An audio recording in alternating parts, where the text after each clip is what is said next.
we're talking about reproductive rights because those are kind of important, especially recently. Yeah. So why do we need them? What makes them important? What do you guys think? You go first, Olga. Go ahead. Reproductive rights are human rights, and they protect more than just abortions. Like, they allow women to have access to contraceptives and menstrual products, and safe reproductive health care. Right, and it's, like, not just for women. Like, it could be for men, too. Exactly. But yeah, it allows women to have a say in their, like, unwanted pregnancies that are usually from rape and, I guess, sometimes incest. Yeah, I think it depends on the person. Like, I mean... There's so many different circumstances. Yeah, I think it just depends. But I think the yeah. most recorded are from, like, rape or incest. Maybe not incest as much because...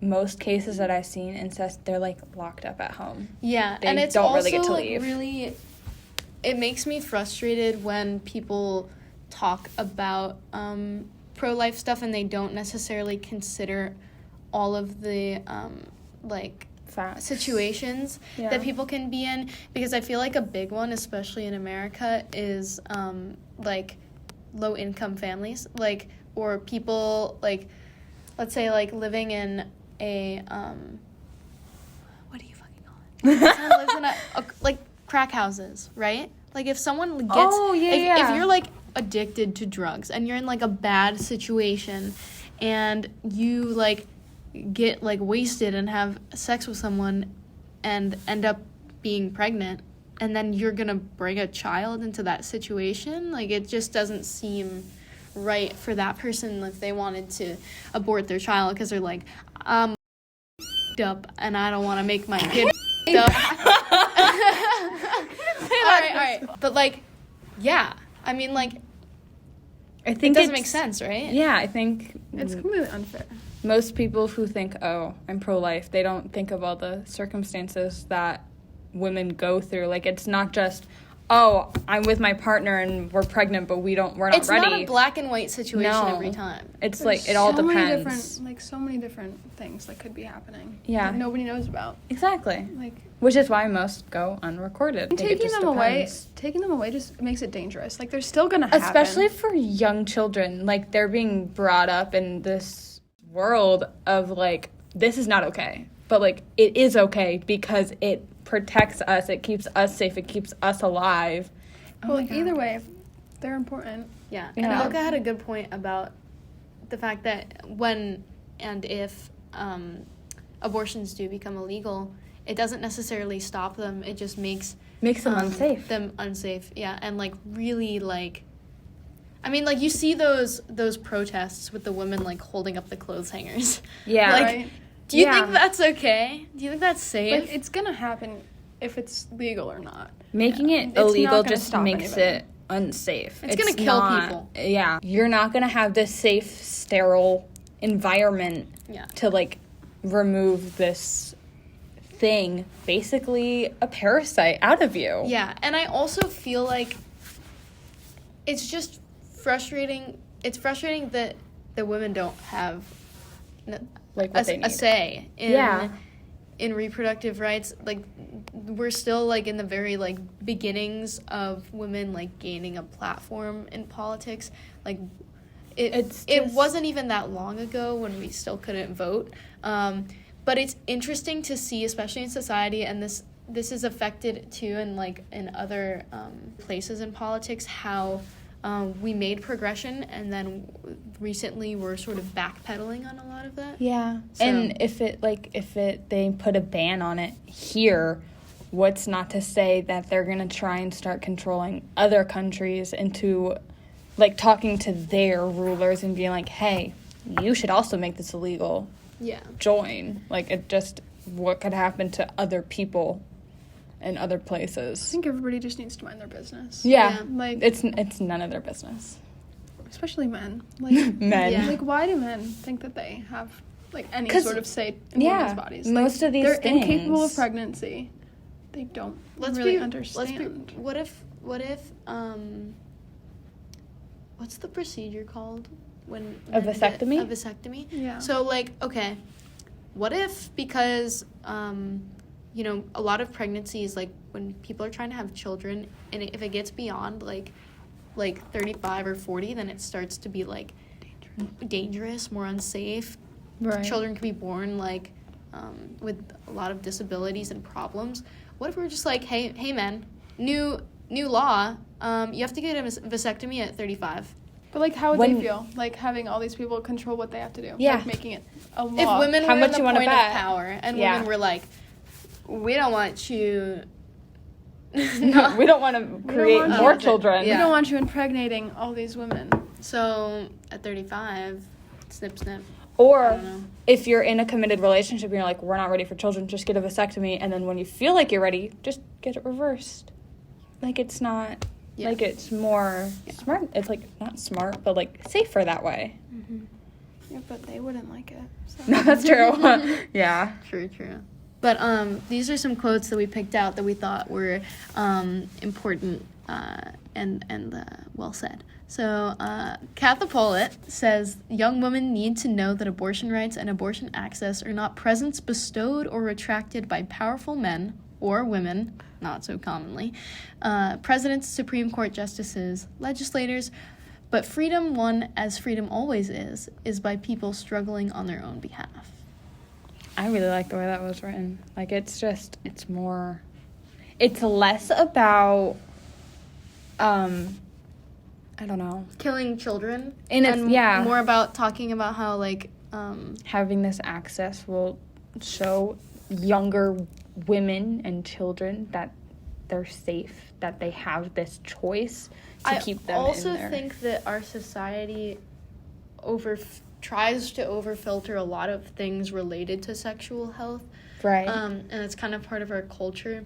And I think that learning about abortion and sexual rights and, like, contraceptive and all those, like, things relating to that topic have really helped me become, like, more comfortable in my own body as a woman. Right. And being able to, like, know what to do in certain situations and, like, have the maturity in my life to be able to handle whatever may come at me. And I feel like if we move towards this, like, banning abortion, or, like, you see, like, the like, them trying to withhold some sexual education in more, like, conservative states, I feel like it's gonna harm, like, society. Right. Back to what you said about learning about reproductive safety and, like, health in health class. I feel like here, where we go to school, it's like, we get taught everything. They're not scared to tell us anything. They bring people in from Planned Parenthood. So we have been raised in, like, a way to know that everything is helpful, it's safe, and, like, you are who you are. Like, it doesn't really matter. I feel but like, yeah, definitely our area, we're well educated around here. And I think if you're not as educated in other places, they might teach you that having this abortion access isn't safe, even though it really is, and being able to know that can, like, help you with who you are. Kind of like how we need to start teaching young women, like little preteens and everything that are just starting to get their period, how they shouldn't be ashamed. Also, can we talk about how, like, there should be, as sensitive as, like, America is to this stuff, there should be, like, a part of the sexual education thing. You should be teaching, like, young women who are starting to get their period, like, middle school. Like, I would say starting, like, 6th to 7th grade. Right. Should be teaching little girls how to use menstrual products. Right. Because there are some scary. fully grown women that I still know who don't know how to use certain menstrual products. I know a lot of women who limit themselves to using pads. Right. But, like, teaching a girl how to put in a tampon, using menstrual cups, how the fuck do those work? Like, Yeah. I'm not entirely sure. You know what I mean? And I like, think, yeah, I love that point. because there's also, like, more than just, like, menstrual cups, tampons, and pads that There's you can use. period underwear. Yeah, and I mean, that's kind of sick. they don't really teach you this stuff because they feel like, oh, you get your period, you're gonna bleed once a week, every month. If you do more once in a week, it's weird. It's like really, what's the word? If it's too spread out, If it's too spread out, it's weird. Like, they don't tell us that not everybody's Or, period like- is, like, the same thing. Or, like, talking about clotting isn't always a red flag. Discharge. Yeah. Discharge is normal. Like, I'm gonna be honest. I didn't know discharge was normal. I didn't No know that one it was taught normal either. me. No one ever spoke about vaginal discharge. No one told me it me. would bleach my underwear. No one. You Yeah, don't me too. learn Yeah. things. because here I am. Yeah, they don't teach you these things, and then Like, you're am gonna I scare dying? Is this, girls. like- It's just gonna scare them, and you're gonna be like, "Well, is this normal? Do I need to go to the doctor?" Yeah. Yeah. Oh no, I've been following this girl on TikTok for like, I don't know, 2 years. She owns her own period company. She makes pads and tampons that are good for the earth.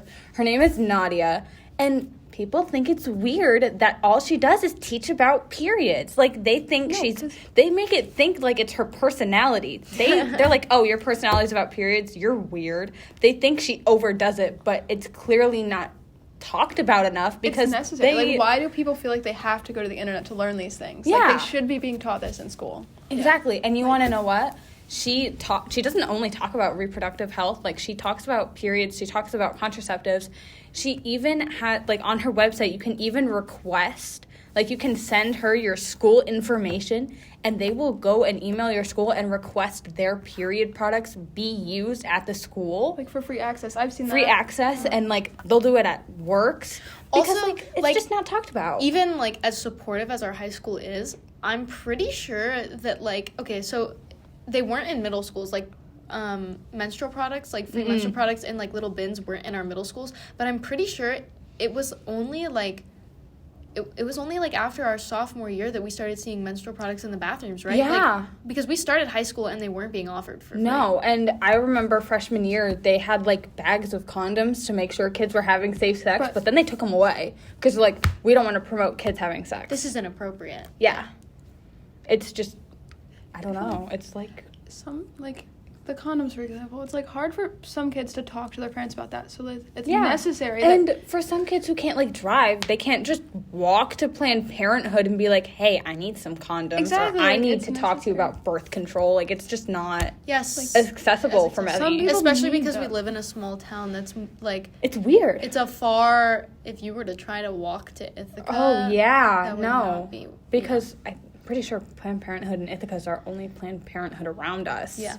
So it's, like, not accessible for everyone. Like, I know, exactly. and, like, I've had to, like, order, like, sexual health items online before, but, like, I remember, like, being fearful that, like, my parents might, like, open my package and, like, be like, why are there condoms? Why is there Yeah, lube? right? But that should be something that, like, Shouldn't should be be shameful. supported. Yeah. No, yeah. I think it's not only about everyone around us, but it's also, like, your family. They need to also be taught that they have to learn and be supportive of these things. They can't just shame you all because you're trying to be safe. Well, because, and I think part of that also comes from, and this is, like, not, this is not, like, harshing on it or anything, but a lot of these ideologies and, like, being very, very conservative about sex comes from, like, it's, like, rooted in Christianity, which is, like, a big religion in the United States. Sex is normal. I feel Yeah. like it just needs to be You know normalized. what? Like, And something else they don't normalize for women, or, like, trans men and non-binary people, the people who don't get surgery, who still technically are women because they have the reproductive organs. Yeah. Pap smears. You're technically... It depends on who you are. You're supposed to get one at 21, but if you become sexually active before that, you're supposed to get one every year after that. But you're supposed to start, like, from the minute you're sexually active, you should start getting pap smears yourself, because those doctors don't talk. Did you know that? Your doctor for, like, your physical health and your reproductive doctor, they don't talk. You have to do it all yourself. Well, you need a, not a OBGYN, that's not the thing. A gynecologist? Yeah, the gyno. That's, like, They don't different. talk. We've kind of strayed away from the reproductive health, but, like, it's this all big connected. umbrella. Yeah. Like, it's not just contraceptives and sex, it's everything. Yeah. another quote that we thought well represented the woman's reproductive rights would be, like, it's from Ayn Rand, and it says, one method of destroying a concept is by diluting its meaning. observing that by ascribing rights to the unborn, the non-living, the anti-abortionists obliterate the rights of the living. I think it's just like it's representative of how like the addition of something new can take away from something else that's also very important, and we have to pay attention to that balance. Yeah. And if like they're not as educated, they're gonna think having this stuff is bad. But like if you don't teach your kid this kind of stuff, they're gonna grow up like not knowing. They're gonna be, I mean, not uneducated or ignorant, but they're gonna be just like in the unknown. Okay, so give us some history, Renee. All right, so I pulled this quote from The History of the Pro-Life Movement in America, and it says, while anti-abortion activists retained their focus on individual fetal rights, they began to develop new ways to convey that message to the public that focused on the fetus and excised the woman. The tools that had the largest effect were graphic pictures of aborted fetuses, the most important drawn from the John and Barbara Wilkes' Handbook on Abortion.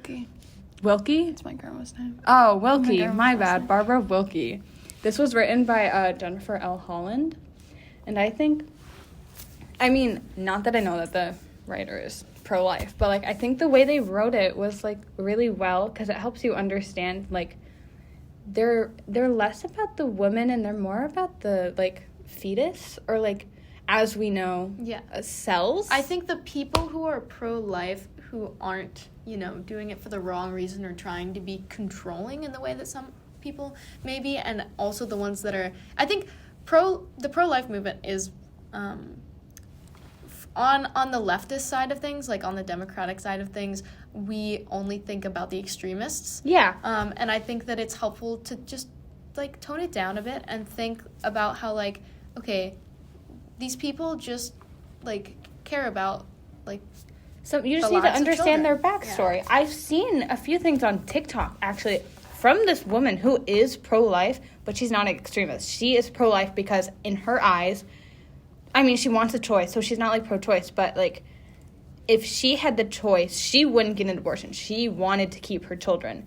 So, like, she understands, she wants women to have their choice, but to her, the child is important. So she is pro-life. Yeah, with, like, restrictions. And I think also there's a misconception that everyone who's pro-life wants abortion to be completely banned, because, again, that's an extremist belief, whereas someone who's pro-life may just hold the beliefs that they want, some restrictions.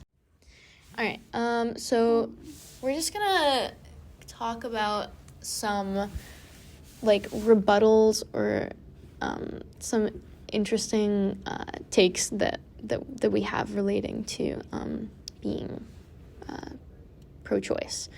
So that we wrote this little statement saying, a woman's choice is her right to autonomy over her body. There are countless situations where an abortion is deemed necessary and or reasonable. Why should we allow a victim of rape to be forced to have her child? Why should we allow a rapist's family to sue the victim or take possession of the child? If we do not allow a family to adopt a child when they are not in good financial standing or in a safe home environment, then why should we force families who are struggling to have a child in that environment?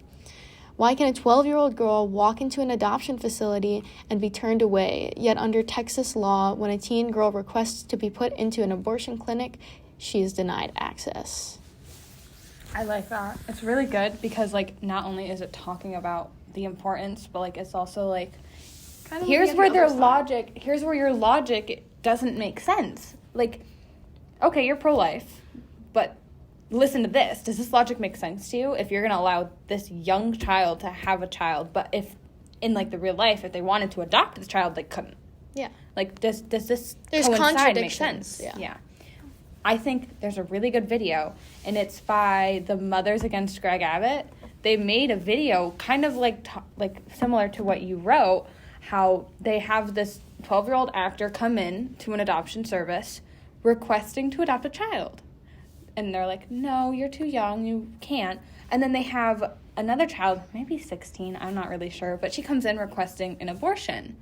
And it kind of, like, gives you this perspective of, oh, this is really what it sounds like. It doesn't make sense. They can tell a 12-year-old that they can't adopt a kid, but they're gonna allow force them to have And I a think child. I know that video, so we'll insert a clip here of that if you guys are interested in seeing it. Oh, hey, sweetie, how can I help you? I read there are babies that totally need homes, so I'd love to adopt one. That's adorable, but impossible. You're cute. How old are you, 11? 12 and a half. Excuse me. If science says I'm old enough to have a baby, hello, period in PE class, I should be able to adopt one, am I right? No, you're wrong. You've got to provide food, shelter, mental, dental. Do you have proof of income? Oh, does tooth fairy money count? Oh. Well, if I can't take a baby home, what about surrogacy? Wouldn't I look fly pregnant? Oh my God, no, put that down. Pregnant teens are at high risk for preeclampsia, toxemia, emotional trauma. Ugh, you're killing my vibe. Don't be sassing me. Oh God, not again, girl. We do not adopt children. I was just wondering if you knew where the abortion clinic is?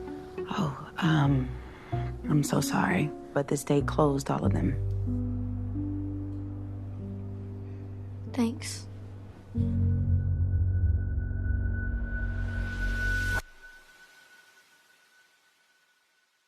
Yeah. Okay. Do we want to just keep going or do we want to stop? Yeah, let's just keep going and Okay. tie it up. All right. Sorry.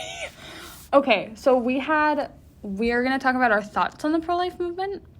So we all talked about it, and we all agree that the movement for, like, the extremists mainly are, like, it's less about the well-being of the fetus after its birth, and it's more about having a control on women's bodies and women themselves and being able to maintain their autonomy instead of allowing them to have this choice.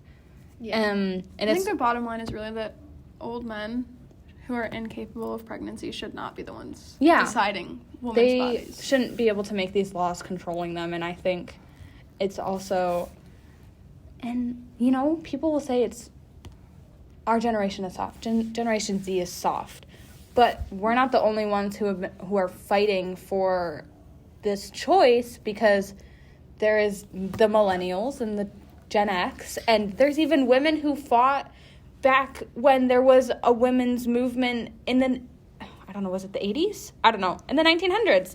And they're still alive, and they're like, why are we still protesting this? Yeah. And I saw a woman on Instagram. one of these things that, like, I never, like, I've had the privilege in the past to never have to think about reproductive rights. And also, I think we are still very privileged in New York State to have reproductive rights because currently it's a state-by-state law decision, but the southern states, they are not looking good. But it really dawned on me when there was the Roe v. Wade thing went down. Like, why did Joe Biden wait? Right. Like, I feel like it should have been, like, an immediate thing. And also, I feel like it comes back to, like, our Constitution and human rights being, like, pretty outdated. Yeah. Because I feel like a lot of these, like, women's rights are natural rights that should be in the Constitution. Yeah, there's been a few amendments that have been added or changed, like, you know, women's rights to vote. Which they shouldn't as well be as, like, amendments. people They should be going, written. but, like, yeah. Your TikTok that you showed us, the one that talks about, well, we voted for Joe Biden, yeah, but he was a lesser of two evils. We don't agree with him. Some of the stuff we do, but not all of it. Yeah. So it just shows that we only get this also choice. Like, there needs to be the stigma relating to if you vote for someone to become president that you completely agree with all their ideologies should be taken away, because sometimes people have to be single issue voters. Yeah. And not even single issue, but, like, vote for the things or the people that they know will focus on the things that they know are important to them and will uphold our society in the way that that person deems necessary. So this video is for women. All women. Oh, I'm a woman. Listening closely. Women are the most susceptible to emotional manipulation. Oh, we're starting by talking down to women? Your tone is emotionally manipulating me into thinking that you're probably an asshole. What do I mean by that? Well, the midterms are happening in a few weeks, and millions of women across the country will show up to the polls to vote for one reason and one reason only: the right to an abortion. Yes, how dare women care about the fact that if they miscarry, they could be investigated, possibly sent to jail, tried, all while mourning the child they just lost. And how dare millions of women want the same control over their bodies that men have. How easy it was to turn an entire generation of women into single-issue voters. Well, first we need to establish which generation you're talking about. Because I'm a millennial, and I care about abortion, but so do women like 40 years older and 15 years younger than me. And we're not in the same generation, so like, which generation are we talking about? Secondly, there have always been people who are single-issue voters. There are women and men who are voting red only because they're pro-life. Are you upset with those single-issue voters or just the ones that you disagree with? It doesn't matter if our economy is collapsing. It doesn't matter that the cost of food and gasoline is bankrupting American families. You know what makes surviving in this economy even harder in a country where giving birth can cost around $20,000? Having a kid you don't want, especially if you keep it, because we know that you're not actually going to adopt any of the babies that you urge people to have and then give up for adoption. It doesn't matter that the current administration is instigating a nuclear war with Russia for what seems like no reason at all. Please point to the moment in history that convinced you that any of us like Joe Biden. Voting for the lesser of two evils does not mean you agree with that person. Unless you agree with everything Trump does. Like even the Central Park 5 thing. It doesn't matter that the average retirement plan has lost 25% of its value over the past year. We've noticed. You know what can make saving for retirement a little bit easier? Not having a kid you don't want. It doesn't matter that women's restrooms have become one of the most dangerous places a woman can be. Doesn't matter that we have an open border that will inevitably cause the collapse of our economy and all of Western culture. Well, you'll be happy to hear that many of the women at this open border are being forcibly sterilized. Wait, does that mean you guys don't want more babies? Or is there something about the people who are coming over the border that you don't want them to pass on to future generations? Yeah, I think it rhymes with schmuller. Doesn't matter that murder rates are way higher, that sexual crime rates are way higher. But I thought people said they were getting rid of all things like violent crime. Let's see how far your party has gotten with that. Oh. And if you're worried about the result of sexual crimes, you should be for abortion. Like, do you care about victims or not? Yep, nothing else matters to these women except that one single issue. Have you talked to these millions of women and asked them, or are you just assuming? Have you ever talked to a woman? The right to destroy the greatest gift you were ever given. My ectopic pregnancy that was conceived despite an IUD and spermicide being used is the greatest gift that was ever given to me. What was great about it? When it exploded inside my body and almost killed me? I'd love to hear. And before you say that doesn't count, the removal of my exploded ectopic pregnancy was logged as an abortion. If you're a college-educated woman, there's a 75% chance that you will vote blue. That is true. I wonder what being more highly educated could have to do with changing your mind. I'm gonna read you a couple sentences from the book 1984. Look, I don't have a problem with 1984. I really enjoyed reading 1984. But when someone pulls out Orwell as an attempt to sound smart, instead of using, like, actual sources, it tells me that, one, they don't care about facts, and two, they haven't read any books since high school. Like, read me a quote from Catch-22 next. Oh, or The Giver. Conveniently, you guys seem to forget all of the lessons you were supposed to have learned from To Kill a Mockingbird. There's a reason that the Democrats and the left come up with very simple slogans and repeat them and repeat them and repeat them. Yeah, because that's how slogans work. And I thought you guys loved simple slogans that you could repeat over and over. Yeah, that's right. Lock her up. Over and over and over and over. Because women, especially on a college campus, just eat that shit up. Because women are the most susceptible to emotional manipulation and propaganda. You're right. A penis keeps you from getting carried away by anything. That's why male leaders have never started any wars, and why they're always so calm when being cross-examined in court. That's why on January 6th, 2020, hordes of left-leaning women left their universities and stormed the Capitol, threatening to hang one of their own if he didn't do exactly what they wanted. Don't you love college memories? I also think it's, and this is swaying a little bit, but I think it's very interesting that a large majority of the people who are in political power are, like, no offense, but, like, kind of old. Yeah. Like, I think that you become more set in your beliefs once you pass the age of, like, once you're like at 50, 55, 60, like it's gonna be harder to change someone's mind. Yeah. And I think that younger people, maybe not too young, but like younger people have the freedom of mind to be able to adapt and what word am I looking for? I know. And to change along with society, and recognize, new issues. I don't know. For sure. Oh, he's coming. We gotta go. All right. Bye.